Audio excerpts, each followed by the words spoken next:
Buenos días, chicos y chicas. Vamos a estudiar en esta semana lo que es la historia. Y la historia es un tema bastante amplio, por eso aquí yo les voy a explicar un poco y después voy a explicarles en la clase de Zoom. Entonces vamos a ver, en primer lugar vamos a definir qué es la historia. La historia es aquella ciencia que estudia los acontecimientos que sucedieron en el pasado. Entonces esto nos ayuda y esto nos da una base para que nosotros podamos identificar cosas que sucedieron. Es por eso que nosotros vimos en el video anterior acerca de la primera llegada de los habitantes a América. También vimos y podemos observar y estudiar acerca de los viajes de Cristóbal Colón. Todo esto es parte de la historia, pero es importante que nosotros lo manejemos. Después dice, las comunidades, lugares, países, al igual que nosotros, experimentamos cambios y acontecimientos importantes. Entonces, nosotros no podemos saber qué pasó antes, pero sí lo podemos estudiar gracias a la historia.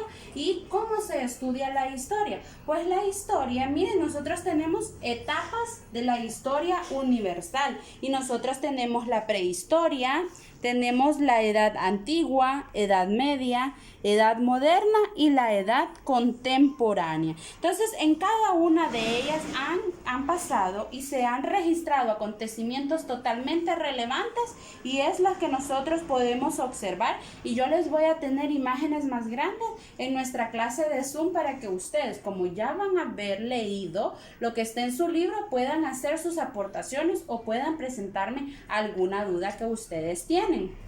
¿Cuál es la importancia de la historia? Tiene mucha utilidad para cada uno de nosotros. Como les decía, estudia el pasado para entender el futuro. Nosotros tenemos que la historia tiene diferentes hechos fundamentales. Entonces es entender a las personas y la sociedad.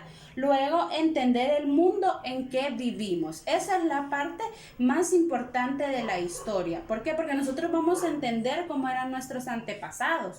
¿Por qué? Porque era una vida totalmente diferente a la que nosotros llevamos. Y también nosotros vamos a entender el mundo en que vivimos, porque ahora estamos rodeados de tecnología, estamos rodeados de nuevas cosas que tenemos que apropiarnos. Entonces, luego tenemos diferentes características y hechos históricos, como ser lo científico, humanista, racional, irreversible, selectiva, que como les digo, yo se los voy a explicar a cada uno de ustedes con mayor detalle. Tenemos las fuentes de la historia. Las fuentes de la historia son aquellas huellas que deja el ser humano como evidencia de las diferentes actividades y que gente muy estudiosa se encarga de averiguarlas, de estudiarlas. Entonces tenemos dos tipos de fuentes históricas, las primarias y las secundarias. ¿Cómo sabemos cuáles son las primarias? Pues las primarias son las que se encontraron en ese momento, que están desde el momento en que sucedieron los hechos. Entonces están lo que son las cartas, las cartas personales o diarios personales. También tenemos los testamentos, videos, armas que se han logrado rescatar y se han llevado a lo que son los museos, a las bibliotecas. ¿Por qué? Porque como son demasiado antiguos, nosotros no es que tenemos una hoja así como la de su libro.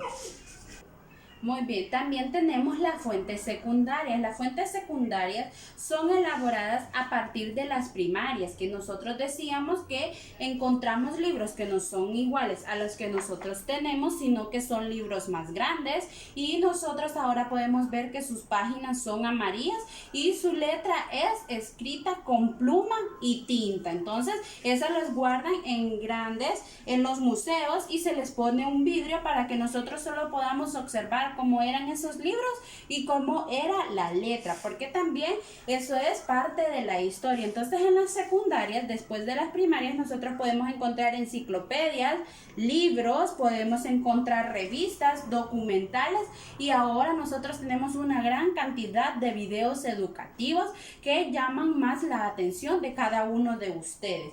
Y entonces tenemos dos tipos de fuentes, las primarias y las secundarias. Y también tenemos diferentes fuentes de la historia o ciencias auxiliares que nos ayudan a estudiar toda la historia. La historia es demasiado amplia, entonces viene y nos ayuda lo que son las diferentes ciencias auxiliares, porque cada una estudia un tema en específico, como ser la geografía, la superficie de la Tierra, la arqueología, la evolución por medio de los restos materiales, paleontología, el estudio de la vida a través de los fósiles. Vamos a ver la cronología, estadística, sociología y política. Así es que ustedes esta semana van a trabajar en la historia, van a leer y van a completar solamente lo que está en su página 111.